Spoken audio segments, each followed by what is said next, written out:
Spoilers ahead for the first Toy Story and potentially other Toy Stories.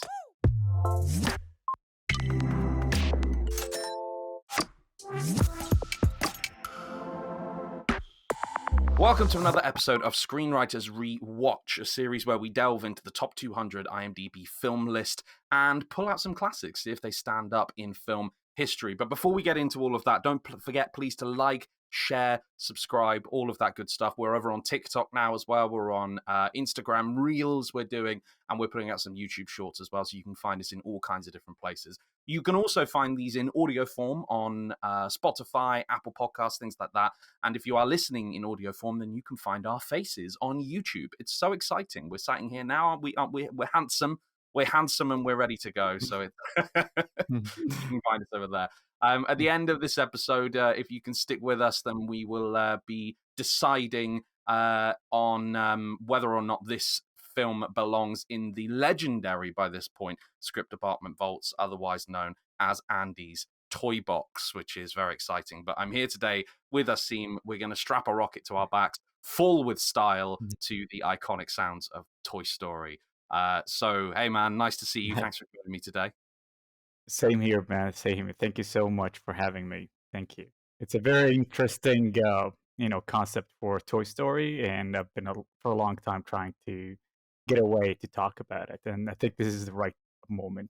So, yeah. Awesome. That's so exciting. So, what are you bringing? We always start with these episodes with asking, what are you bringing to the rewatch? This is it's quite an old film now, 1995.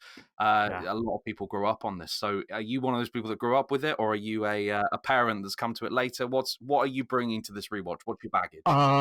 For me, I think when it came out, I was like maybe in 13, 14, and that age. So we don't have cinemas back in Saudi Arabia, so you have to wait for the CDs. At that time, VHS and CDs so it came out. So I had to wait for it so I could go and buy it and try to see where it's going. And it was amazing to see how the animation from the West is actually developing. Like, not because we grew up, for me and the entire Middle East grew up on Japanese animation.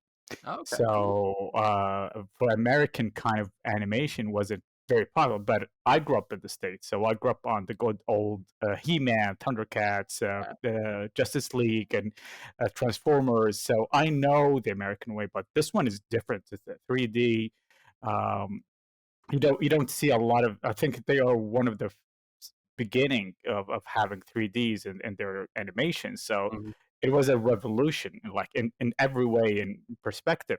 But I was taken by not just the story, but the characters from the get-go. And I think this is a very pivotal point that we are going to talk about, because the characters are what makes us watch this movie. How they interact with each other. But as long as I go and becoming more older, watching the second, the third, then I watched the fourth one with my kids.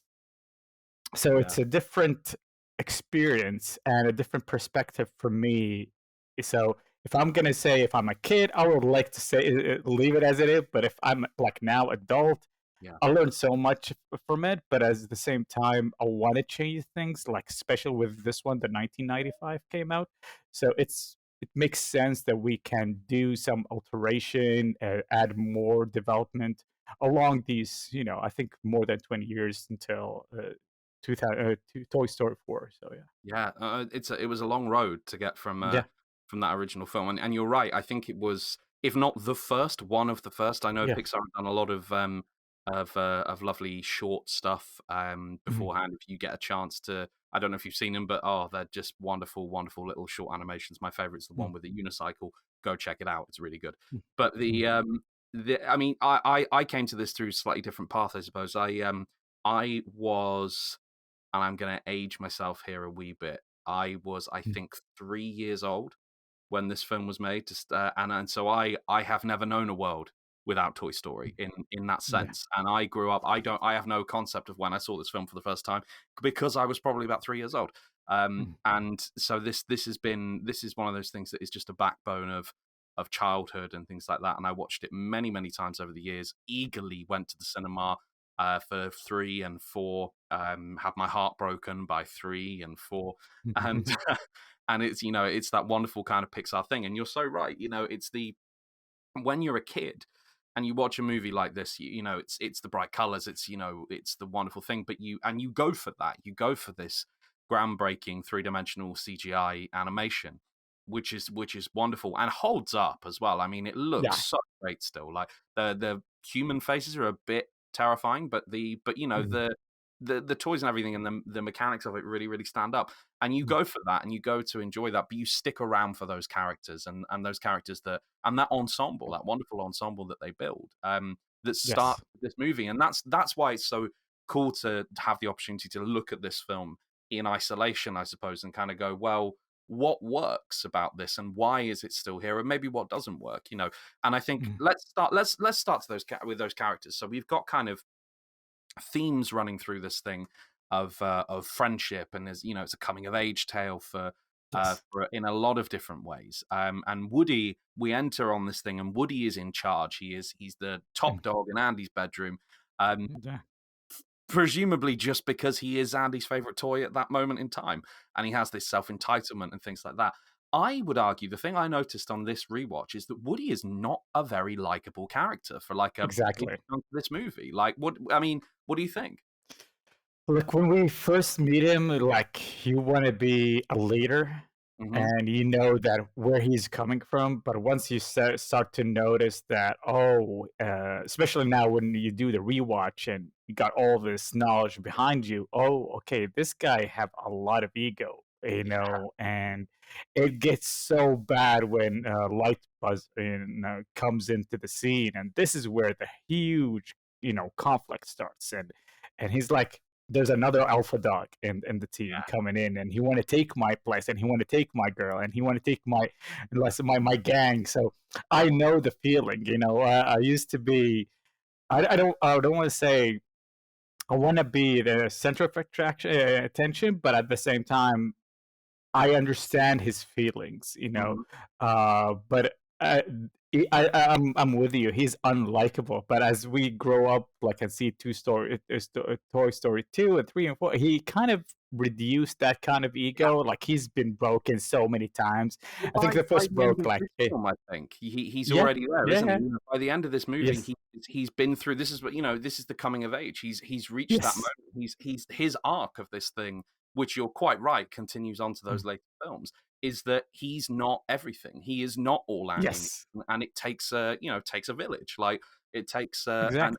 that kind of thing. It's such an important thing, and you're quite right. It continues on. Yeah. Sorry, I interrupted you. Carry on. No, no worries. I mean, I like how we first see him like as a leader. I think that that time, like because it came out after Lion King, and everyone is looking at the leaders, the leader of the pack, and this guy's like the leader of the pack, the mafioso, let's say. Mm, Then suddenly, when Bud Laser comes in, and this is where the entire thing changes, like the entire theme, the entire uh, around the toys are how they are now treating Woody yeah.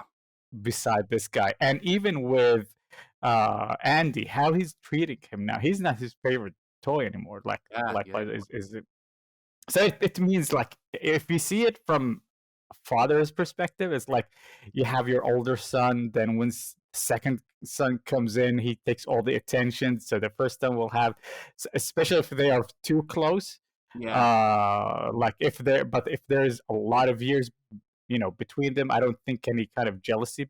Uh, but I think when they are too close to each, like 1 year, 2 years difference, there's a lot of jealousy. And this is like it's like almost like Andy is the father, and Woody and all the toys are his kids. So, but those two kids are like almost got developed, delivered at the same time, or almost like 1 year ahead. So there's a lot of kind of jealousy, and Yeah. everyone want to be the big dog. Everyone to be the center of attention. Everyone want to call the shots, and this is like what they want to do. But I like how Buzz actually is dealing with him. Like he's taking it too cool, and I like how it's like he's pushing Woody's buttons every time. Like he's Yeah. cracking him, But and not I he think doesn't necessarily know he's doing it though. I think that's the no, no, great no, you have that yeah, and look at Buzz as a character, Buzz's arrival, you're quite right. That is he's the catalyst for change, right? He's the yeah, guy who comes in, upsets the status quo. That's the mm, kind of the inciting incident for everything that follows on is the arrival exactly, of Buzz Lightyear. This kind of and it is a very it's an interesting it's an interesting thing because you have these two characters that are worlds apart. Woody and Buzz, this kind of odd couple. You've got yeah, this futuristic plastic toy next to this wooden doll that is kind of bit of wood, a bit of everything, and you see that brilliant animated run that he does. mm, It's so cool, and you find out later, obviously in Toy Story 2, that he's much older than we ever thought he was, yes, which is really interesting. So you see that kind of dynamic there, and I just want to mm, pick up on something you said there because you said it's as though Woody and Buzz are like the two kids, and the toys are like the kids and everything, which is mm, so interesting because I had a totally different read on that, and mm, mine was that he that would the toys act as though they're the parent of Andy. They are exactly, have these different elements.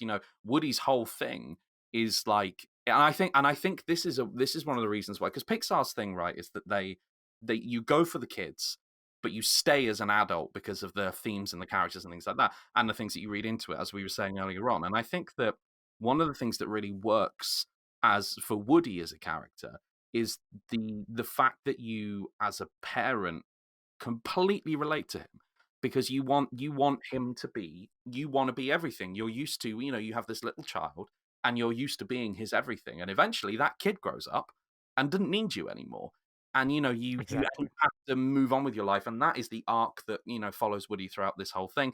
But all of the toys, and then so it's interesting to hear a slightly different angle on it than that, and both completely You, valid.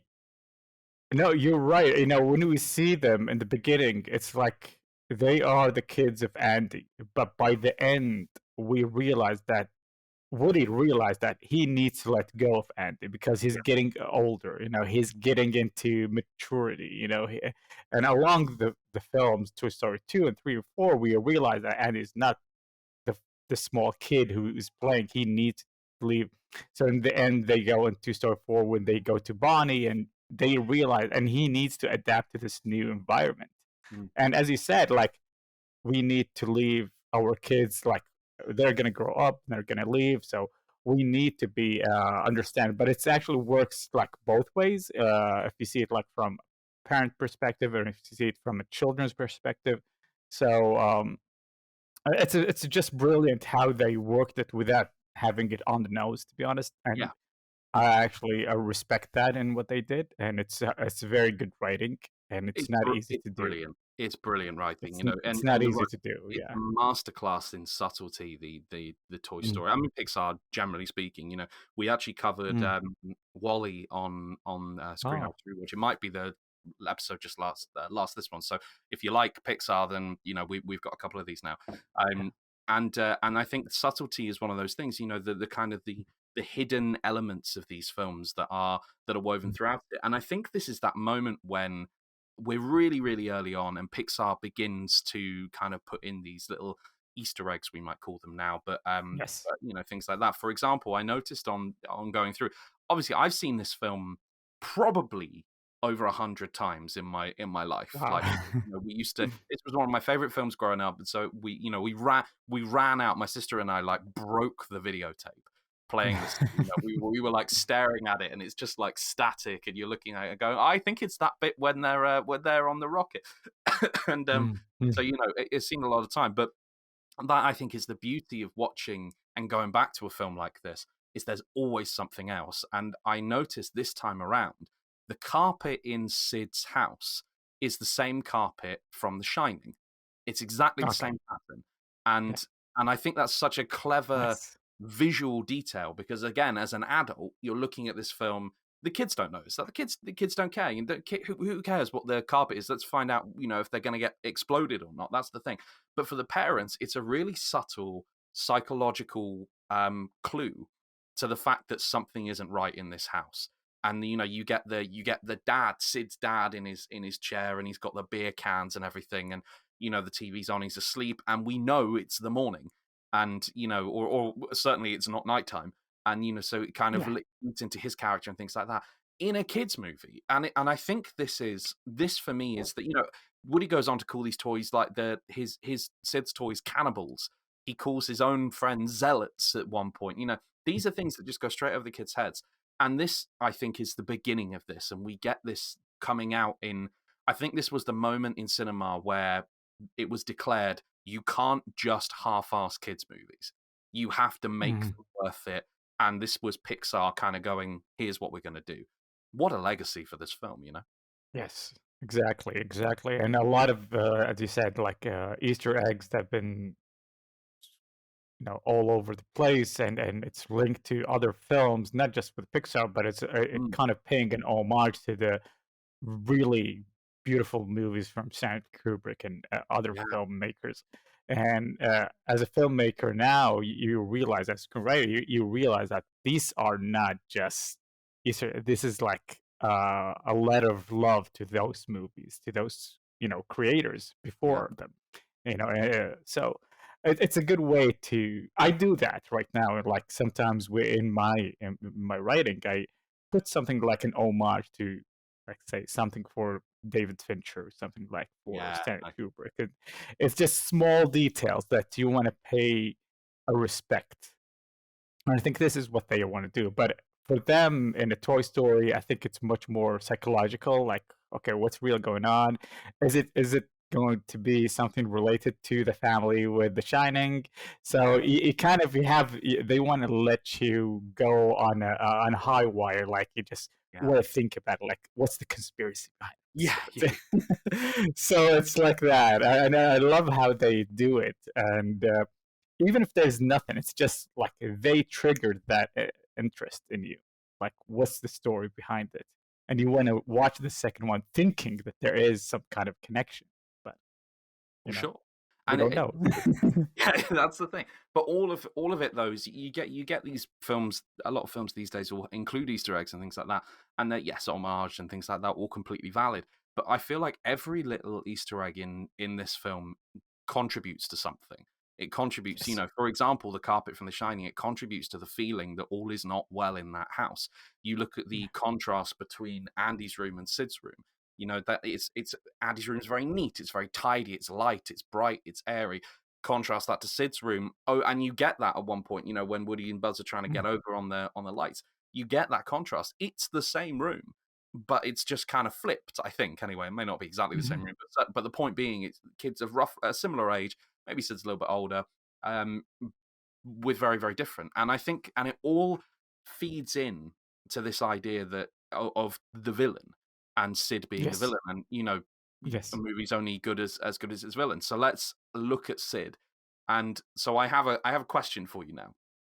Is Sid dark villain, hideous, terrifying child, or is he misunderstood, neglected, and didn't actually? I mean, I'm kind of layering the answer I'm looking for on this, Mm. but the Mm. he didn't know those toys were alive, for goodness sake, and people are made to think he's evil. What do you think? What's your thing? I think it's much more that he's been neglected. I think there's an issue, like family issues, so that's why he's acting as he is. And along the other films, we realize that he's grown up and he's changing his behavior. He's becoming much more better. And I think one of the scenes, like I think it's Toy Story 3, Hmm. when he's working as a garbage man, and then he find one of the toys, so he take it and take care of it, and give it to another kid. So that means that he is developing, he is changing, he is not the boy anymore, because he got out of that bad environment that he was living in. So like his house was a bad influence on him. That's why he's treating these toys bad way, or because he's jealous from Andy having all these good toys. So from a children's perspective, that's understandable, and we've been in there. And I have people coming in my house who are, when they saw my toys, I have my action figures. It's not very common to have action figures back in the days, Sure. because I actually brought them from the states. Mm. So I realized when they were playing with it, it's almost like they want to break them because they're jealous they don't Uh, have that. So I have to take care of them. I'm just sitting next to him, watching him playing with it. Once he's done, I just take it and put it back wow. on the stand. So, but I understand where they're coming from. I understand why this is happening, and it's human nature. It's human nature.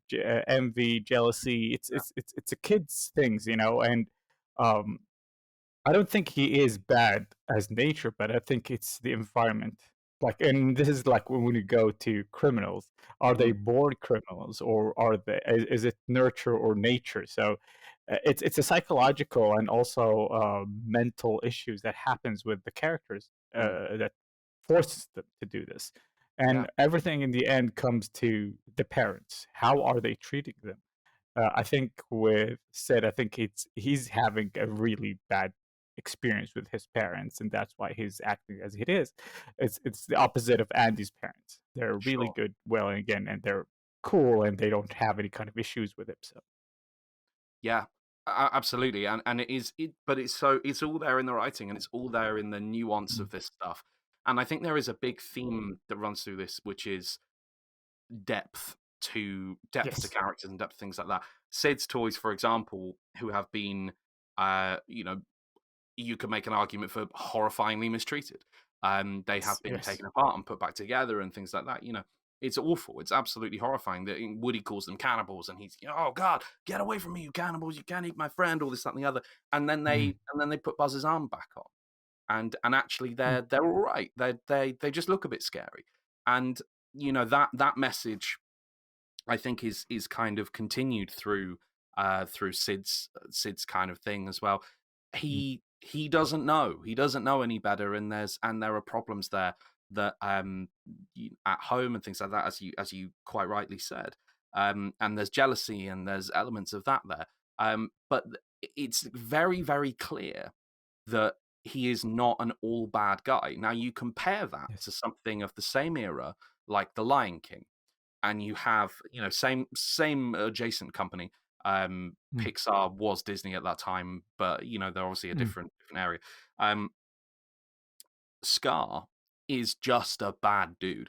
Like mm, he's giving very very fragile motivation for the things he does. Um, yes, Jealousy, I think, is actually one of those. And yes, he is. There's not a lot you can do with Scar to redeem him. There's not a lot you can do with Ursula to redeem her. yeah, These kind of this golden age of Disney. The villains are compelling.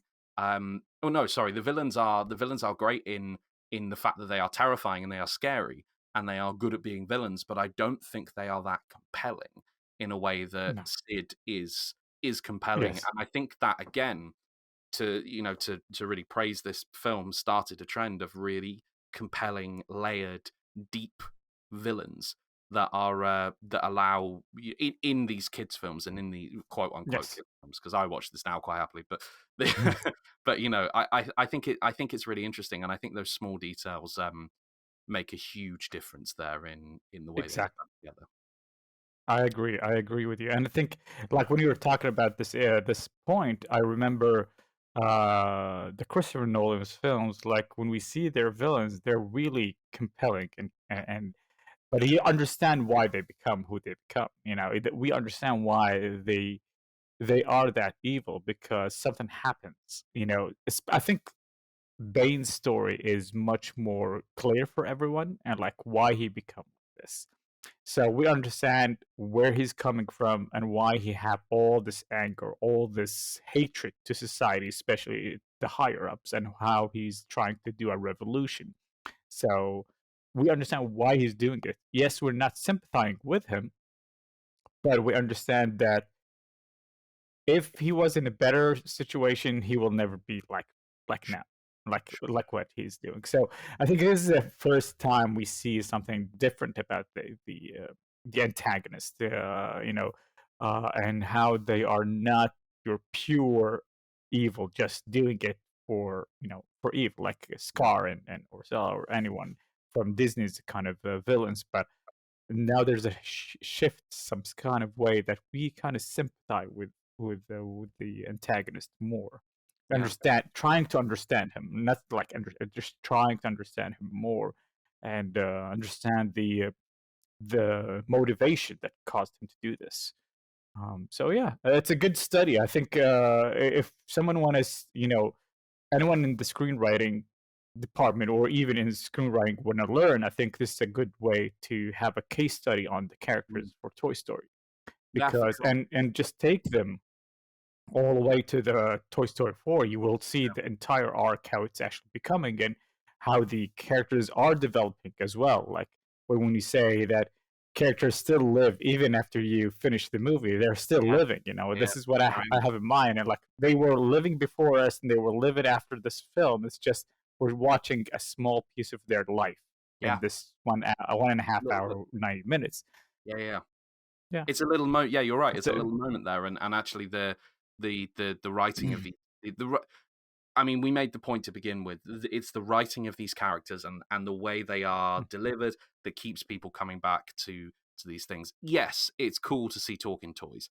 Yes, it's exciting to see an Etch a Sketch draw a gun really quickly and pretend to be in a shootout with a cowboy. Yeah, it's cool to see a slightly wimpy dinosaur. All these things are cool and they're fun and they're interesting, but none of them stand up unless the characterization is correct. And I think that is I think we've covered pretty well there that is the real strength of this film, and I would argue also the subsequent movies as well. This is why, but also Pixar as a company, and its characterization, as well as the beautiful, and it is very beautiful, the beautiful computer yes. design and the design of these characters and things like that. It's a good thing. Also, don't forget that the voice behind it is a huge, huge Mm, impact. Like, without the voice acting being very, very professional and yeah, very good, I think a lot of the elements will be lost because those actors added so much depth also to the characters. And if you see behind the scenes, like something about how they made the first Toy Story, it was like hell just going yeah, yeah, and yeah, trying to do it. Like, I was listening to Tom Hanks, and he was saying like every line I'm doing it 17 different times, 17 times with different ways of variation. Just no, just saying no. He'd said it like went in a rampage, like saying it how many times no. So that's how they did it. But I think along the way they kind of got to the process. yeah, Um, Choosing the voice acting, especially for animation, is a huge, huge. Either you fail or you're succeeding. yeah, Um, I think they did a very, very beautiful job with this one, and with every Pixar movie, I think they actually have a good casting director for this, voice casting director yeah, for that. And yeah, I mean, if we say Kevin Conroy for the Batman. Everyone knows that he is the voice of Batman, like yeah. Of the course. animated series. I grew up on that. I was in the States at that time. So anyone say, everyone who want to listen to animation Batman, it's always Kevin Conroy. That's Yeah. it. There's no, like, now, even I remember there's an interview with Ben Affleck, and he was asking Kevin Conroy, "Would Batman do this? Say Oh this?" He wow. said, "He will never say that in Yeah. this way. He will say it this way." He said, "I am living as Batman." I think there's also in Teen Titan. No, not the Teen Titan. There's one of the films that they actually put. I think Teen Titans, the anime, the TV series. They brought Kevin Conroy as the Batman. Oh really? Did So, they? like Bruce Wayne, yeah, yeah, yeah. It That's was really cool. great to see him. That's really cool. I love. So, Yeah, you're right. They, amazing, amazing, amazing thing to see the voices. It's just a yeah, huge, huge impact. yeah. Because we have also an Arabic version, and it's really bad. Oh really? So that's why I'm Oh telling. no way. Yeah, it is, and it's been done in an Egyptian way, like Egyptian accent. Ah, People love to hear it because we always see Egyptians as funny, but for me, it's taking so much of the characters. really? That's so Uh, interesting. yeah, Okay. you need to see something different in a different accent or a different language so you can understand how depth the character used to be, and now when you see him in a different language, how Sure. they lost so much of their essence. Um, so voice acting is a huge, huge major breakup or make it. You Yeah. know. Um, Yeah. No, that's so true and so well put as well. It's so crucial in this, and mm, yeah, Pixar do it brilliantly. And it is a yeah these characterization they live and die on. But I suppose that's the thing, isn't it? You mm, can have the best written character in the world, but if you deliver it in a terrible way, it just doesn't really, you know, it's not going to stand up. So that's there you go. exactly. There's your case study in terms of the importance of a voice talent to to make your script fly. That's really interesting. We should chat more on that in the future if and maybe have a chat about the way different voices do different things for different characters. That'd be really interesting. But for now, Yeah. I have to ask you a really important question. It's a really important question. Does Toy Story belong in the script department vaults hidden inside Andy's slightly beaten up toy chest? I think we'll make it like a gold script, to be honest. I would love to have it to read and own it, but I will never do anything to it. Like, I will Sure. never add in it because it's already been done perfectly. I don't think we can add more on it. If there's anything we will do is just the animation, make it much more developed. But let's just not forget that it's 1995, so technology wasn't that much. Like, they're getting into the 3D now, they're well immersed into the 3D. They're making huge movies with beautiful 3Ds. But I think that's the only issue with me, and is that when you watch it right now in 2022, and Yeah. it's 1995, you will, and you see Yeah. so many animation films. Okay, well, Yeah. there was a lag here. Like the walking was really funny. It's not really. It was creepy kind of way, but other than that, the story was perfect. The characters were well developed, Yeah. and you know, and So and it and belongs to the vault for you then. uh, You'd say it goes the in, emotion. keep it safe forever in the script department vault. Yes, yeah, for sure, for sure. And it should be taught. I mean, in schools and Yeah. in film schools and all and universities, because this is a very good way. You can take it as a character case study. You can take it as emotional case study for adults and children, and you can take it as and dissect it as a story in general, like how it's been written as a story. So you have these all these elements. Then we can go into dissecting the voices, the animation, how it's been done. But this is much more technical. But if we're talking about writing, this is the three elements you want to focus on. Yeah, I totally agree. It is a near perfect Mm, script and held up brilliantly by the technical achievements and the performances. It really is. This has its own room in the vaults. I think this has okay. its Yes, own special animation room, I think, in the script department vault. Look, exactly. Asim, it's been a treat chatting to you about Thank this. you. Thank you so much for your time. If you are interested in any of these, we have, I think, about 20 of these knocking around now on the Nice. channel, on Spotify, Apple, places like that, so you can check them out. Next week, we are going to be rewatching the very beautiful Rebecca, the original Rebecca, not the Netflix one, the original Rebecca. So tune in for that if you are interested in catching that one. Asim, it's been a treat. We'll see you soon. And to all Thank of you. you, thank you for watching. Take care. Thank